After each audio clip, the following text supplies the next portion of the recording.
ಇವತ್ತು ರಾಜ್ಯಾದ್ಯಂತ ಭಾರತೀಯ ಜನತಾ ಪಾರ್ಟಿ ನಮ್ಮ ಮಹಿಳಾ ಮೋರ್ಚಾದ ವತಿಯಿಂದ ಪ್ರತಿಭಟನೆಗಳಾಗಿದೆ ಮತ್ತು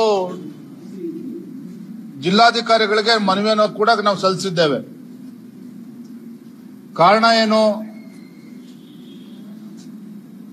ರಾಜ್ಯದಲ್ಲಿ ಕಾಂಗ್ರೆಸ್ ಸರ್ಕಾರ ಬಂದಾಗಿನಿಂದ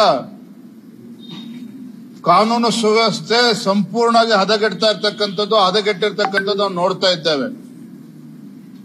ಎಲ್ಲಿ ನೋಡಿದ್ರಲ್ಲಿ ಕೊಲೆ ಸುಲಿಗೆಗಳಾಗ್ತಾ ಇದೆ, ಅತ್ಯಾಚಾರ ಪ್ರಕರಣಗಳು ಜಾಸ್ತಿ ಆಗ್ತಾ ಇದೆ,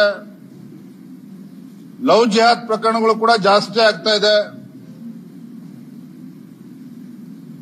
ಪದೇ ಪದೇ ಘಟನೆಗಳು ಮರುಕಳಿಸ್ತಾ ಇರ್ತಕ್ಕಂಥದ್ದು ಒಂದು ರೀತಿ ರಾಜ್ಯದಲ್ಲಿ ಮಹಿಳೆಯರಿಗೆ ವಿಶೇಷವಾಗಿ ಒಂದು ಸುರಕ್ಷತೆಯ ಪ್ರಶ್ನೆ ಇವತ್ತು ಕಾಡ್ತಾ ಇದೆ. ಇವತ್ತು ಮಹಿಳೆಯರು, ತಾಯಂದ್ರು ಅಥವಾ ಮಕ್ಕಳು ಇವತ್ತು ಸುರಕ್ಷಿತವಾಗಿ ಎಲ್ಲೇ ಹೊರಗಡೆ ಹೋಗಿ ಬರ್ತಾರೆ ಅಂತ ಹೇಳಿದ್ರೆ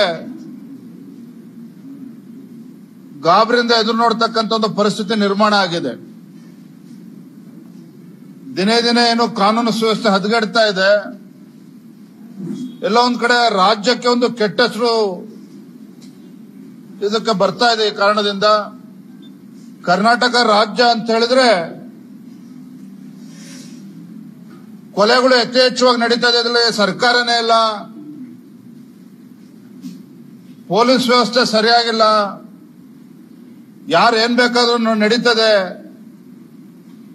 ಸರ್ಕಾರ ಬಿಗಿಯಾದಂತ ಕ್ರಮ ಕೈಗೊಳ್ತಾ ಇಲ್ಲ.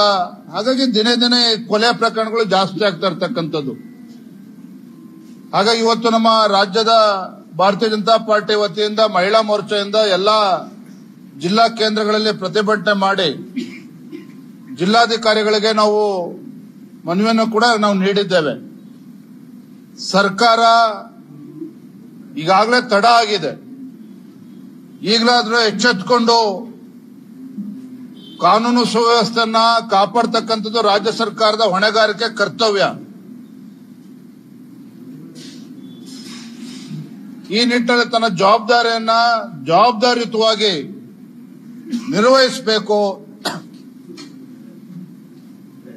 ಮಹಿಳೆಯರಿಗೆ ಒಂದು ಸುರಕ್ಷತೆಯನ್ನು ಕಾಡ್ತಾ ಇದೆ, ಅದಕ್ಕೆ ಸರಿಯಾದ ರೀತಿಯಲ್ಲಿ ಬಿಗಿಯಾದಂತ ಕ್ರಮವನ್ನು ಕೈಗೊಳ್ಳಬೇಕು. ಈ ನಿಟ್ಟಿನಲ್ಲಿ ಇವತ್ತು ಭಾರತೀಯ ಜನತಾ ಪಾರ್ಟಿಯ ಮಹಿಳಾ ಮೋರ್ಚಾ ವತಿಯಿಂದ ಇವತ್ತು ಎಲ್ಲ ಜಿಲ್ಲಾಧಿಕಾರಿಗಳಿಗೆ ಮನವಿಯನ್ನು ಕೊಟ್ಟಿದ್ದೇವೆ. ನಾವು ಕೂಡ ರಾಜ್ಯ ಸರ್ಕಾರಕ್ಕೆ ಈ ನಿಟ್ಟಿನಲ್ಲಿ ಒತ್ತಾಯವನ್ನು ಮಾಡ್ತಾ ಇದ್ದೇವೆ.